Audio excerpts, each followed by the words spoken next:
Spiritual rituals and self-love make all the difference when it comes to inner peace and finding the guru within. Hear how this conscious entrepreneur has journeyed through life across the globe and how she's bringing the ancient wisdom to you through her 28-day love immersion program and specialized services at Lemongrass Spa in Encinitas, California.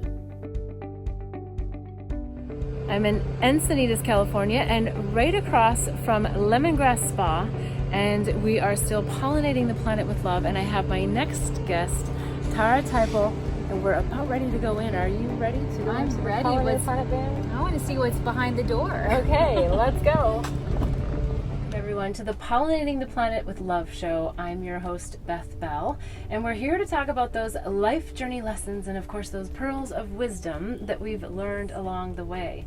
Tara Teipel is a healing arts practitioner, author, global traveler, and entrepreneur.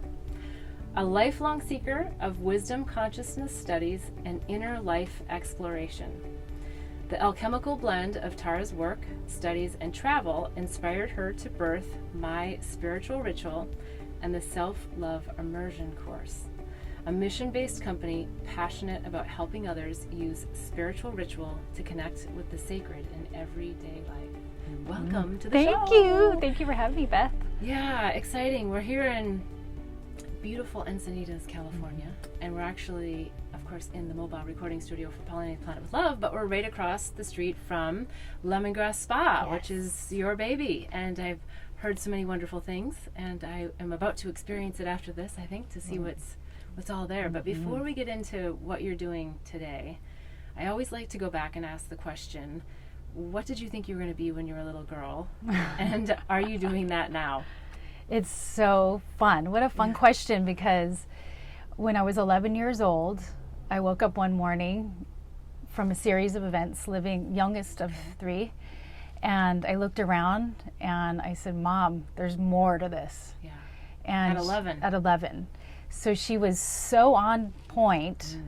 She had started to see a shaman and a really incredible woman, and she brought me to see her at 11, and today at 47 she's still my mentor and teacher. So I had this. Are you born and raised here in California? I was born, Los Angeles originally. And so I was very fortunate at 11 years. I don't know if that's fortunate or not, like let me be a kid for a while, but I just knew that there was more than what I was seeing, and that I could see what was happening in the world, but I knew that there was this other place that resided, and I wanted to understand it. Yeah. Now, did you feel, obviously you probably felt a little different than maybe some other people, and what was that like? Was that a struggle, or did that remain magical, or did you feel a disconnect from other people because you're so connected? Yeah, there was. It was definitely like feeling like I couldn't wait till I was an adult as a child, because it was like, let me just get through this so I can be, my own person and be an adult. But from a very young age, I would play, like you said, what did you, when you were a kid?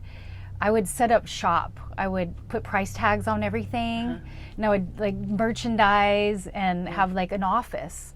And a couple years ago, I realized like I am doing exactly what I did when I was a kid. I love that. And it's just been a really interesting journey, you know, where became a massage therapist and esthetician at 18 years old, and touched a lot of bodies and a lot of spirits, and really dove into what was happening in people's energy system, and dove into studying with famous people around the world, and in the spiritual arts, and traveling, seeing shamans and mystics. I spent a lot of time searching, trying to find it outside of myself. And which led me to like the moment I talk about was in the early 2000s.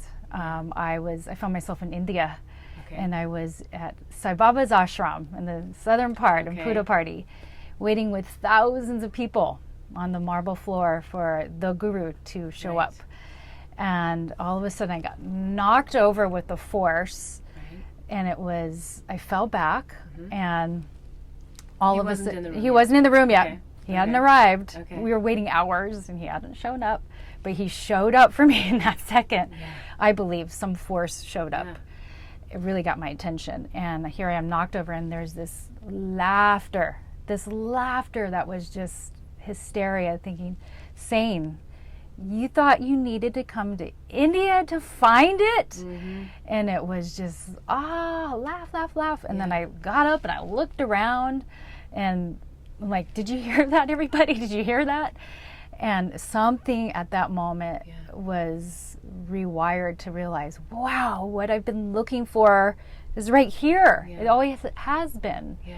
But there is something special about the journey of trying, exploration and where it leads you. But it always, if we get the opportunity to really see it, that it's here. Yeah. And inside of our heart, the thing we're looking for, the love. Why do you think the journey, because I think a lot of people are on this journey, right? And once you feel it, which is what I was taking away from that story, is that you really embodied it at that moment, and then it was such an aha, like a duh moment, like it's right here. Yeah. It's interesting why we set ourselves up for all these, windy roads and ebbs and flows to get to that realization. Mm-hmm. I don't know why that is. Do you have any ideas on that? Why we set ourselves up for this fun road? I believe that when we come here, it's like we've forgotten the biggest piece, which is truly who we are and our connection. And we do spend, I feel, a majority of our life trying to find it in our pursuits of happiness, whether it's in the relationship or the job or the house or the kids. And I think some of the unrest comes when people arrive there and like, is this it? Yeah. And they're searching for something more. Yeah. And that's when the spiritual journey begins. Or we're on it our whole life, but there's something that's like, I'm unsatisfied and all this stuff isn't fill me up. And I feel like I come across a lot of those people, and knowing that because I've been there. Yeah. And so that's a lot of what I've been able to do, is to help people and create, a whole system and a ritual for a daily practice. And I want to get into those, but before we do that, I'm still back at the ashram. At the ashram. I'm right there. I can close my eyes. I'm right there. And you've kind of been knocked over. You've had this big realization, and then he walks in. Mm-hmm. And then what? He walks in, he does his blessing, his darshan, and you're feeling wide open, wide awake. Yeah, and at that point, nothing from that point didn't even matter. It was like, oh, cool, he's here, whatever, because it already happened. The guru was within. It was one of those things I also realized on that trip, was that the guru is right here. Yeah, and I think teachers and mentors are very important to guide us back here. Mm-hmm. Yeah. And that's, and we all have that opportunity to do that. But sometimes, we need the physical teacher as well. And it was pointless. It was beautiful to see him and the embodiment of him, what he is. But he delivered something very special that was very personal, for me. So I believe. So you leave the ashram, and then what happens from there? Because now you're sort of walking out with a new lens almost on life. Yeah. Yeah, I came back. I had to own the spa. It was just the beginning of owning the spa, and it was like that longing for something had dissolved, but there was still a very big seeker. Like I think that was still in there, the seeking of still trying to find something. Yeah. And so that's when I met my daughter's dad at that point, and my heart was open to explore and dive into that. Yeah. So there was this I want to experience love in the face of another as a reflection of self. Yes. Because I think that's an opportunity we have in the relationship, is to see ourselves, and there was a lot of work still to be done at that point. Yeah, there always is, isn't there? Yeah. Well, I do want to hear more about that work, and whatever you're willing to share on the personal relationship side, because I find that love, and I don't know what your story is on this, but for me, big heartbreak is like a beautiful thing, because it brings us so much more knowledge and so much more light in. So I don't know if it's heartbreak or not, but I can't wait to find out. So we're going to go to a quick break and we'll be right back. Blossom Bliss products are designed to help empower pure love and purpose in your life. It's through the power of words, flowers, and symbols that our products assist you in creating a blissful life. The power of words in our mini mantra word bar necklaces assist you in setting and blossoming your personal intentions. The affirmation cards leverage the power of flowers by providing daily inspiration. And the power of symbols in our life journey bracelets are great reminders of the things that bring us peace, joy, and love. Products are made and blessed in Bali with love by Balinese artisans who work with empowered hearts. When you purchase jewelry with a bee charm, we donate to save the bees. Join us in pollinating the planet with love. Go to our website, blossomblissbali.com. Again, that's blossomblissbali.com. Tara, we're back, and I have Tara Teipel, and we were just talking about you've been to an ashram, you've had an awakening, a realization, the guru is inside. You're coming out, and it sounded like at that point you met one of your soulmates. Yes. And were ready for big love and reflection with another. So what happened after that? Yeah, there's just this gypsy spirit that lives within me, that is that exploratory part, and I think scared as hell in the past to commit, fully, wait a minute, that means this idea of freedom. Yeah. And I realized it was just a really nice mask cover up for I'm scared as hell, of really being vulnerable and having my heart broken and having my heart open to the possibility of being broken. So, it was just the little barrier and camouflage we do. And it took really giving birth, becoming a mother for me to just experience love and in the most primal, beautiful way. So my relationship with him ended up with this beautiful daughter. Yeah. That has definitely took off the running shoes and just grounded and had me really stay in this place of experiential love that I've never experienced fully. And the relationship was definitely one of those relationships that I realized at one point I'm living out my mother and father's relationship and patterning, which sent me back again to India for, many more times to work in a different spiritual school, which helped me to really help to process and deal with the stuff that we carry that is not even ours. That we inherit just from the ancestral energy and the programming and how we learned what love is, and the conditional stuff that needs to get blown up completely. And so to really face that and see it, and I think the relationships are the biggest opportunity they have been for me to really see where I'm at. And at that point I didn't really have the wherewithal and tools to be able to stick it out in a way of staying married. So it ended up dissolving, but we both have done a tremendous amount of work and are incredibly great co-parents, and we love each other. We're really good friends, and it couldn't be better. And what a great thing, I think, to offer your daughter, right? Your daughter. Because I think a lot of times people stay together for the children, but when the spiritual contract is done, it's done. And what we teach children is that sometimes it is right to move on for the evolution of our soul. So I think that's really commendable that you guys made such a conscious, a conscious uncoupling, I guess. It is. I think we inspire a lot of soccer parents on the field when they actually see us sitting next to each other and laughing and having a good time. And they're on either sides of the field because they can't stand the other person, and they come up to us separately, like, "What did you guys do?" And we're like, "We worked on ourselves." Well, and I'm sure that gave you a lot of fuel for you to really immerse yourself into your own self-love, so that you can be teaching the courses that you're teaching and offering.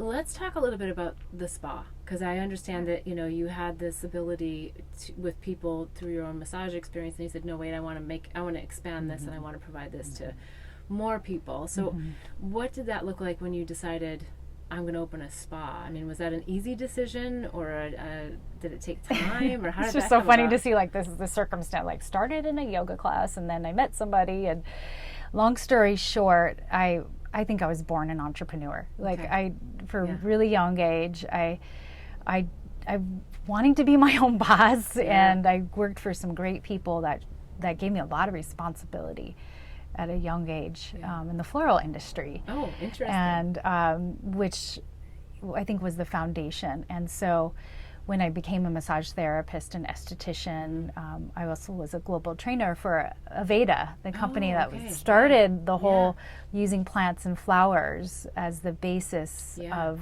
in 1978. So, that was a big foundation. So I traveled all over to different spas and salons. And I wanted to have an old house, and I found this old house. It was built in 1914. Really? Okay. And I just wanted people to feel like they're coming home. Super cute. Yes, I mean, this nice little gate. In fact, I tried to find this place because I got recommended by so many people the last time I was in Encinitas, and I had it on my map, and I couldn't find it, and I couldn't find it. So this time, I still couldn't find it, and I had my friend on the phone, and she said, just look, there's a gate. It's a cute little house, and so it really is this little oasis. It's like the Narnia comes to mind. I don't know if you're. I love that. Yes, story. But I love it. Yeah. So you ended up starting the spa. A lot of people say that and it's interesting how in life that is. It's like when we're meant to find something, we do, and it can be right in front of us the whole time, and we don't even see it. And it's like our vision. It's like, wait, let me change my perspective a little bit, and then, oh, wait a minute, there it is. Yes. So it was inspired, and it was in the Self-Realization Fellowship here in Encinitas was my inspiration, wanting to create this place for people just to relax and chill and come back to center. So people are coming, really to your spa, I think, to get out of the chaos of the external world. But what I hear you talking about is actually not just that. It's actually getting them to come home to their internal world. So it's sort of interesting. So how did the inner love immersions come about? The self-love came totally based on my experience of everything I've collected since I was 11 years old of teachings and wisdom. And the last trek to India, I spent a couple years going every 6 months. And what I was fascinated and loved was the power of ritual, and how it is the language of the unconscious. And it speaks to us like there is something so ancient and knowing around these devotional practices. And I would see the paying homage to whatever is divine to guide us. Yeah. Because our little ego self is going to protect us, but not necessarily lead us back to our true self. So it's by calling in the divine, I believe, and asking for guidance to remembering our true self. So ritual is one of those ways that we call it in. So I created a 28-day process around creating a daily spiritual ritual at the start of our day. Because I found when we start our day in that vibration of awareness, it really sets the intention, doesn't it? The whole day's different. I think we're more focused, we get more done, we're more centered in who we are, we make better decisions, I have found. And after teaching 5 different courses now, that's the report, is like, wow, I'm so much more present. Because that's just it, the presence. If we're distracted all the time and our mind is in the past or it's planning the future, like where are you in the preciousness of the present moment? Yeah. Well, it seems like the ritual part of it is also just that time of pause and reflection. And I think one of the things that seems to be coming in my sphere a lot in conversation is the thoughts, the energy, the vibration between the words, right? That it is a time to just quiet the mind, and maybe a ritual is even just a distraction for the mind in a sense, right? To put it somewhere so that spirit can come through. You know, and so everybody has to find their own little ritual, and it's certainly something that I witnessed a lot in Bali, a little bit different ritual than probably India, but they're very committed. But at the end of the day, there's a lot of people doing a lot of rituals, but they're not necessarily being very intentional about it. So it sounds like what you do really helps people combine not only just a ritual, but how to bring an intention to it that's very empowering to the heart. Yeah. And I think that happens exactly through multisensory experience. So by engaging in the lighting of the candle, the visual part is engaged, and then I've blended essential oils and flower essences and the gem elixirs. So when you bring your sense of smell, it brings you a feeling, it opens something. And then you're reading something, and there's the mantra, or the invocation. I wrote an invocation book, so it's invoking whatever's divine to you, to help you see more clear, create more. Like self-love is, it's like taking a look at, like, self-love is being able to create a boundary and saying no when you mean no, not yes or maybe. So it's just what happens is, as we focus on the higher vibrational frequency of love, sometimes what is not love needs to be exfoliated, and we got to see that and accept that that's there too. And not just spray potpourri and rose, petals, like actually do some, let's lift the carpet up and see what's festering around my ability to love myself and accept myself. Now, I have a question, but I want to say something first, that in Bali, one of the things that I'm really missing is that I would get a massage at least once a week, if not more. Now, granted, they were like $18 for an hour and a half. I know. So it's, little different. But what I love about the Balinese is that when they massage, I mean, I would say 90% of them, if not higher, they love you when they're massaging you. Like, they have this energy that they just love you and exude this into your skin as you're laying there. And as long as you're open to receive, I mean, there's no way that you won't walk out of there in a blissful state. And why I would get a massage so frequently is it just quieted my mind, right? If I needed to get clarity on something, I went to get a massage because it took me out of my mind and brought me closer to spirit so that I could get the aha moments. But I haven't been able to find a place in the United States quite yet that has helped me with this experience. So I'm curious about your massage experiences at the spa, and how they may or may not be different from other places. Yeah, and that's such a good question, because I love to, I just had a spa meeting with my staff this morning, and what we talk about is, how can we continue to deliver the most heartfelt, present, loving experiences to our guests that come here for exactly what you said. And we start with a foot bath, a ritual of a foot bath. So they're soaking their feet, and we're washing their feet, and we're asking them, we're connecting, what can I do for you today? And then we're picking out aroma blends that are going to customize for what they need today. And then we start our, we do, how do you figure out what they need today, though? Do you ask them, is there something in particular that they're coming? We can it's a good question, because some people are very verbal, I'm really stressed out, I don't know if I'm gonna lose my job, or my mom's sick. And so you can start to listen at that moment, while you're working on their feet, and just be present. And then intuitively, our staff is very well trained to be okay, and we have 25 different blends to choose from, and they'll pick a couple, and they'll be here, which one smells most pleasing to you today? What are you more attracted to today? It's going to be different than they come, next week, or when they came in, last week, because we're different every day. So we never assume that what they liked last week is what they need today. So we give them a choice, or we intuitively choose in, and I like that too, because it would really get someone to be in their body, because you have to use your body to smell. What do we do every time we smell? And breathe. We breathe in oxygen. and our nervous system starts to relax. Yeah. So anytime throughout the massage, we'll add aroma through. And then what happens is every time you can drop in with a deeper breath, you get more out of your experience.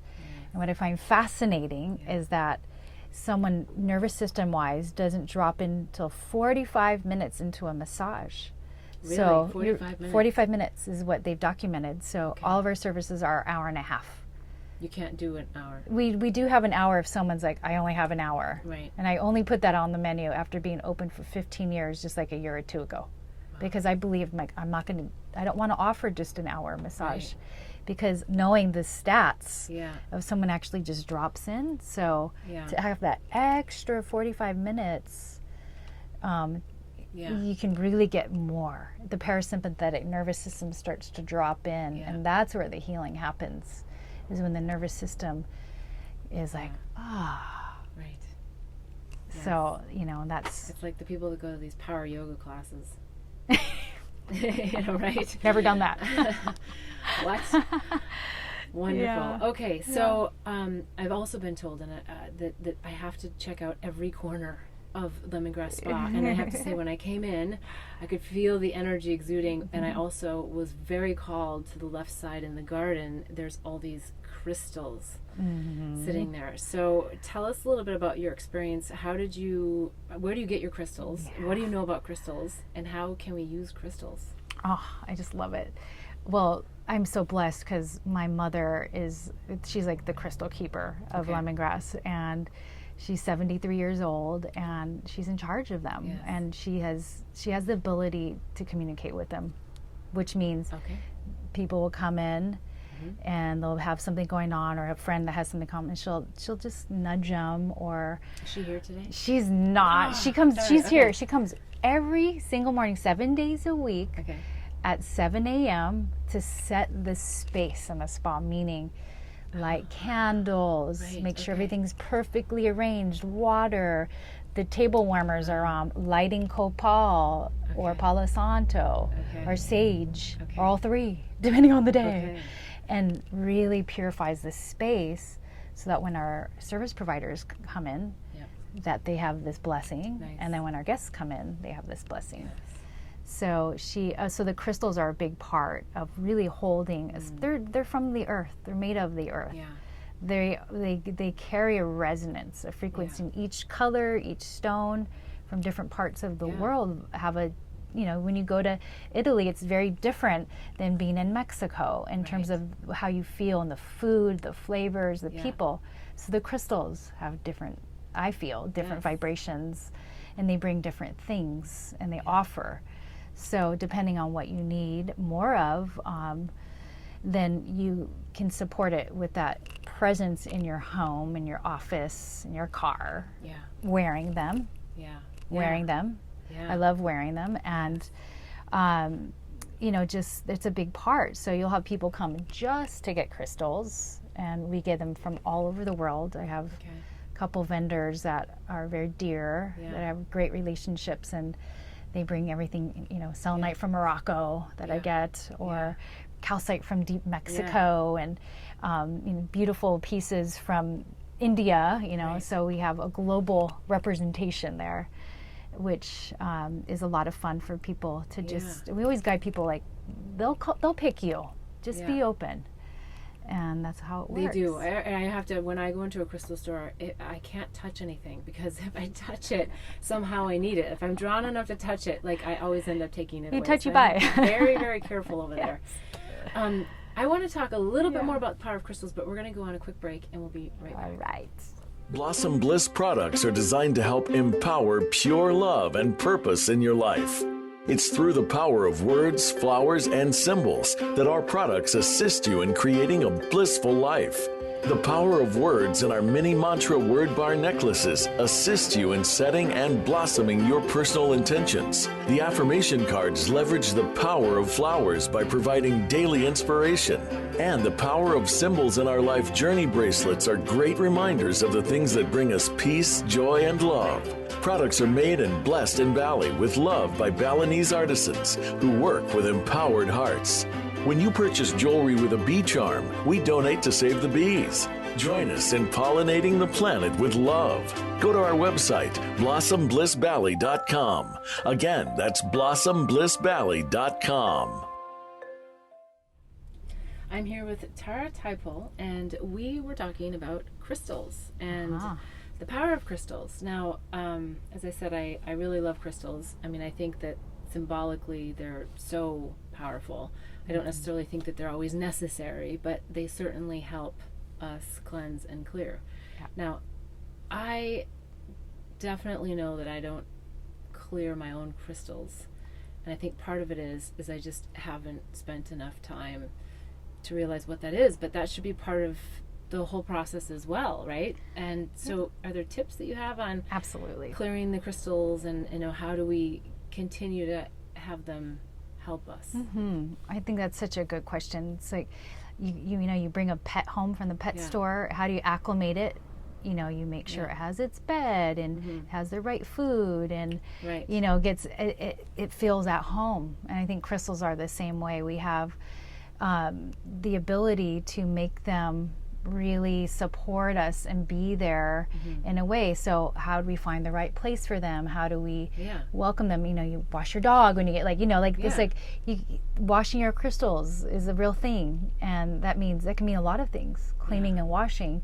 So but I'm always confused. Do we do it with water, sage or salt? salt? Put it out when the moon is full. Does it have to be in sunlight? Should it not be in sunlight?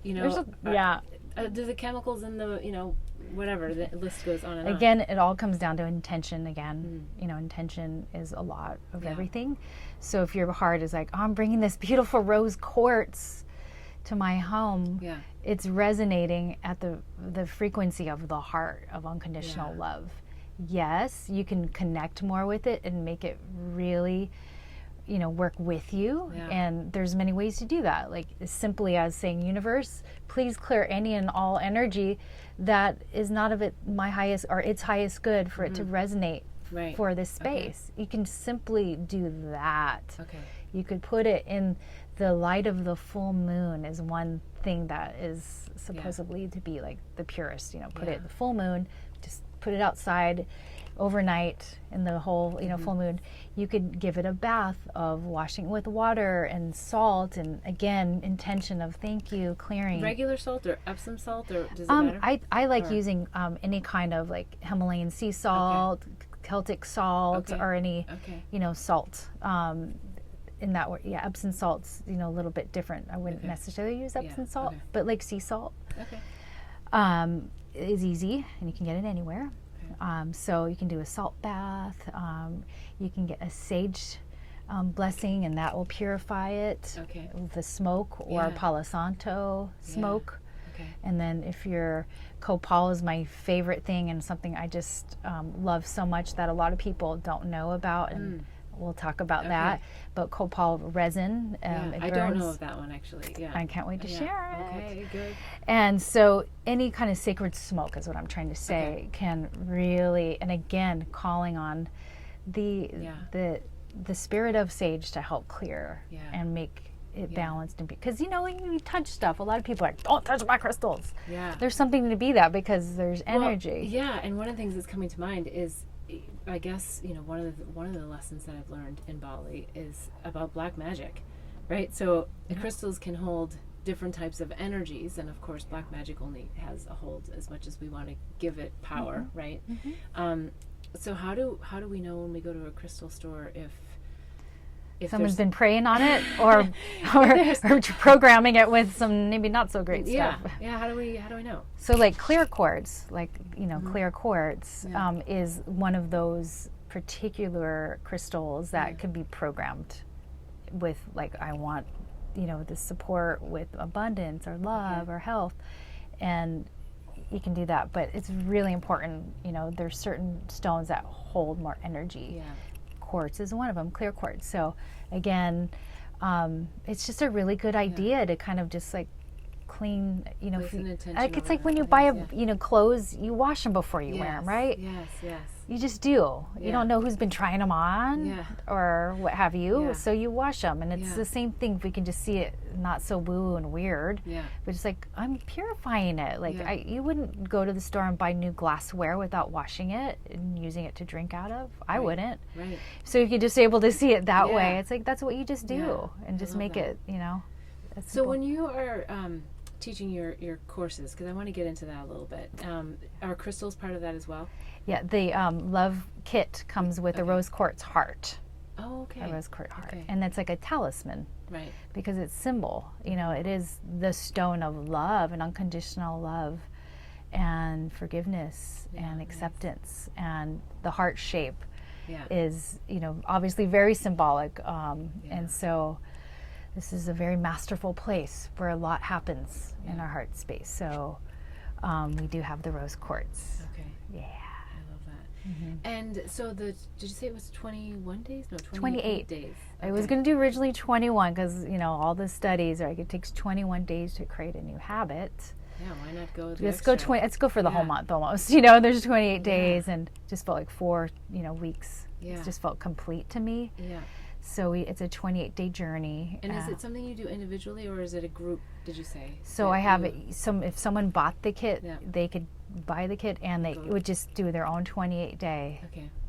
course. Yeah. But I found that we do really well Yeah. in community, especially us women.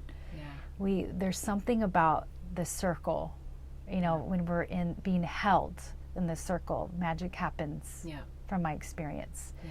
of sitting in circle for more of my life than not. Yeah. The power of the collective is, and if you're going through this 28-day journey, it's like we have arms to hold each other up in support. So it's the accountability factor, and then really just, you know, so each week is we do a little check-in. How's it going for you? What's happening? And then I'll usually teach, like, okay, what does sacred space mean? How do we create it? Yeah. What does that look like physically, like an altar? What does it look like to create sacred space through sacred smoke or intention? You know, like, how can we do that wherever we go? Yes. When we're traveling in a hotel room, Yes. how can we embody sacred space? Yeah. So Yeah. it's a big, you know, so I do a lot of teaching outside of what you would get by just getting the box. Yeah, makes sense, and it is a powerful thing to be in communion with others when we're going through these things. Speaking of communion with others, I'd love to get your thoughts on being a more conscious entrepreneur and what that's been like, and if you have pearls of wisdom for others that are out there wanting to do, whether it's a spa or just their own business, you know, following their heart. It's not always an easy road. But are there tips and tools that you like to give specifically to people who say, I want to be an entrepreneur? I know. It's just like there was no manual for me. No.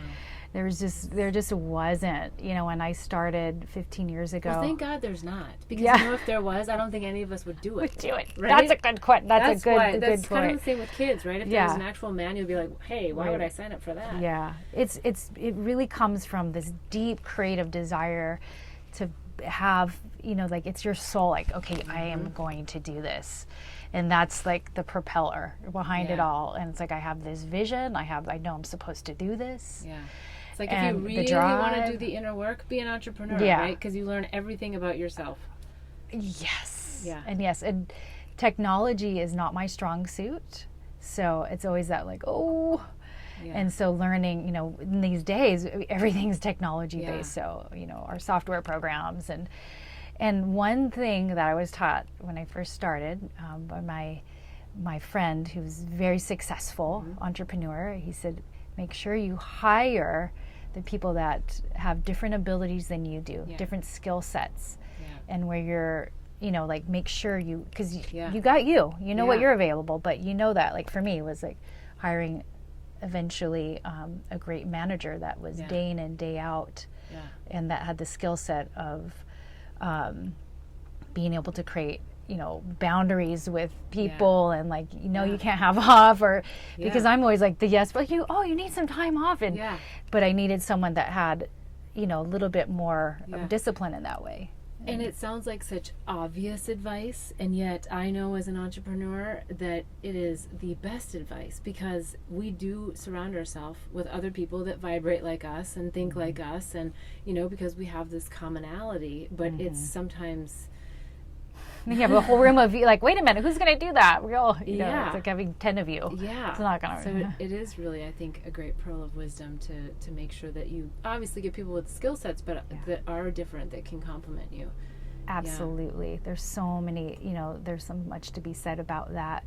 And having a team of 30 creative, beautiful, everything from massage therapists to hairstylists. Yeah. You have 30 women all, and that's the one thing about our space is that it's just like when you have a group of sisters and you're getting along, it's super great. But then when there's a little conflict, I think as an entrepreneur, it's being able to meet it and be like, let's sit down, let's talk about what's happening, and are you aware of the impact it's having on the whole?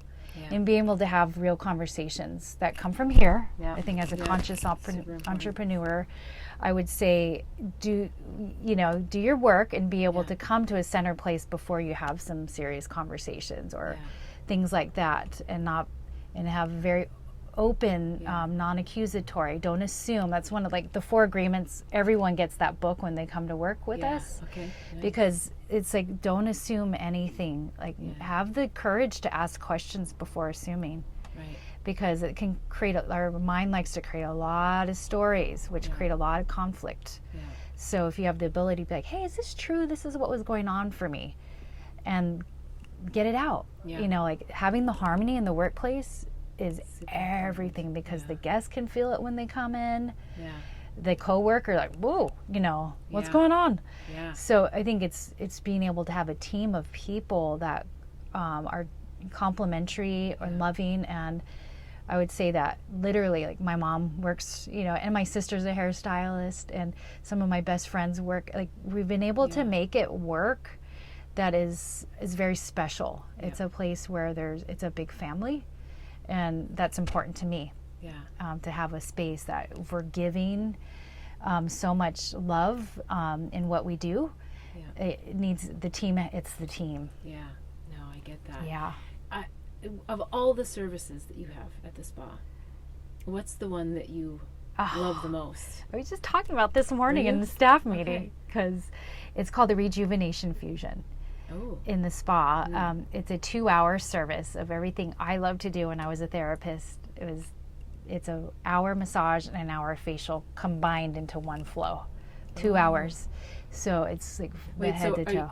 You're not getting the facial for the whole 2 hours? You're getting a massage and facial combined for 2 hours. So you're getting you're getting everything. Working its way up. All of it. So you really walk away with what the heck? 2 hours of your skin glowing, and your scalp massage and the tension of your feet and your whole body getting the circulation, and loved on, and probably 20 different essential oils anointed all over you with everything from our skincare to our body. It's starting with the foot soak and scrub. It's, to me, was my favorite service to offer, and I was just saying that's who we are, is that service. But you guys do so much more than just a spa. So I'm really bummed that I'm not going to be here on Thursday, because I heard you have a really awesome meditation. Every Thursday. What are some of the monthly things, the weekly things that you guys do here? So every Thursday in the garden, we have this beautiful crystal garden. I offer a 1-hour meditation, a guided meditation and blessing, and usually there's anywhere from 15 to 40 people. And at 9 o'clock in the morning, I'm always amazed. Unless it's raining. Okay. We don't do it when it's raining. Sorry. We've had a lot of rain too lately. And then we have every full moon and every new moon, we have a community donation-based offering with 2 different amazing astrologers and people. And then we have another healing circle every month. Again, donation-based. I really think it's important just to be able to provide things for if you can't get a massage or a facial, but you can still come. And I always invite, come have a cup of tea in our garden.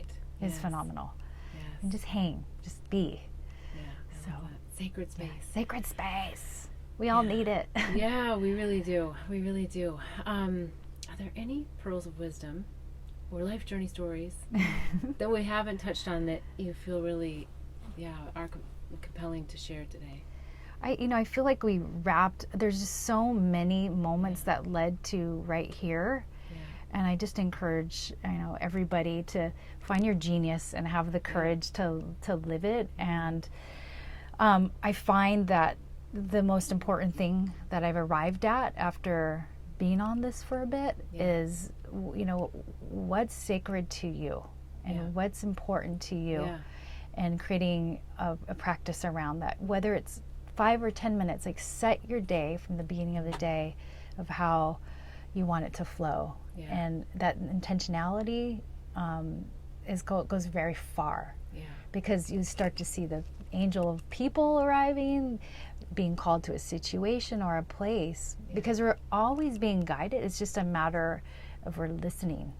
So I think that's, I would say, through so much of what I've experienced and done, and thousands of hours of internal inquiry, and from the jungles of South America to the Yucatan healers and shamans. I've really spent my whole life on this. And it's like you go have those peak experiences, being like, for me, because I'm like, I want to feel, experience, and touch it. But it's like how we then integrate it back into our everyday life to make every day sacred. It's like one of my favorite things, like how can we make every day sacred? And it's really aligning with this space right here. That's what makes it sacred, is how we lead. Anything we do.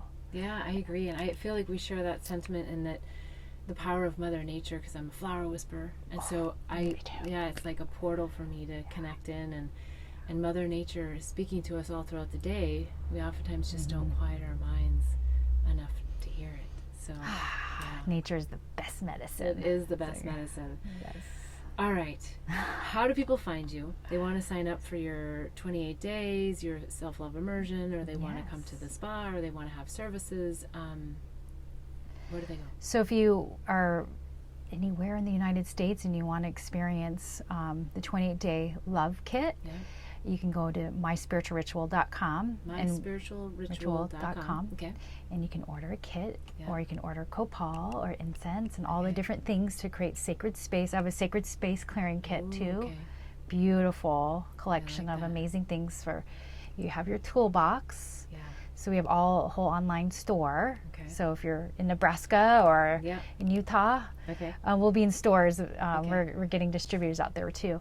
And then if you're local to San Diego and Encinitas, you can go to myspiritualritual.com and sign up for our 28-day love immersion.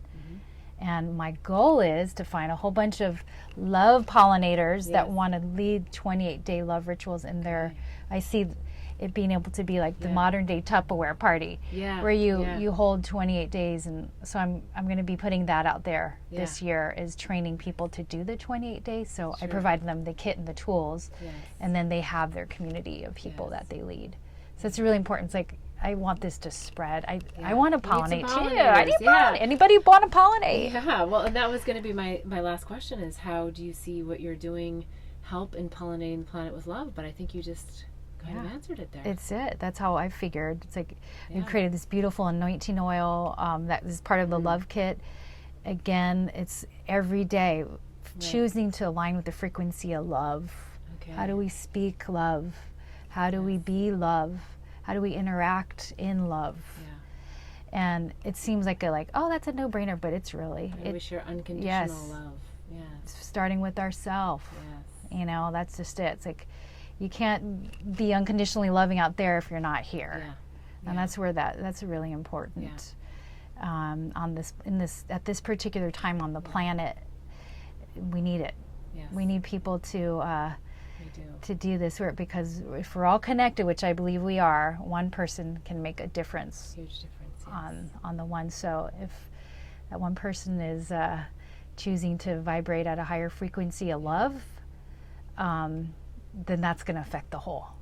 And that's what I'm interested, is like, I love it. I think we're all pollinating the planet with love together. So Wonderful. So we'll put all of your contact information in the links below, and And then lemongrass, if you want to get like you want to get the whole, facial massage, your hair, we do a holistic color, a Veda color, and it's just a great place. So that's lemongrasscenter.com. lemongrasscenter.com. Okay, great. Wonderful. All right. Well, thank you so much. Yes. Thank you so much. Yeah, and if you want to learn more about me, you can find me on bethbell.me. I also have Instagram. I'm at Queen Blissbee, and I post photographs of the flowers and the messages that they give me. So love it. Until next week, wishing you bliss so that you too can help in pollinating the planet with love.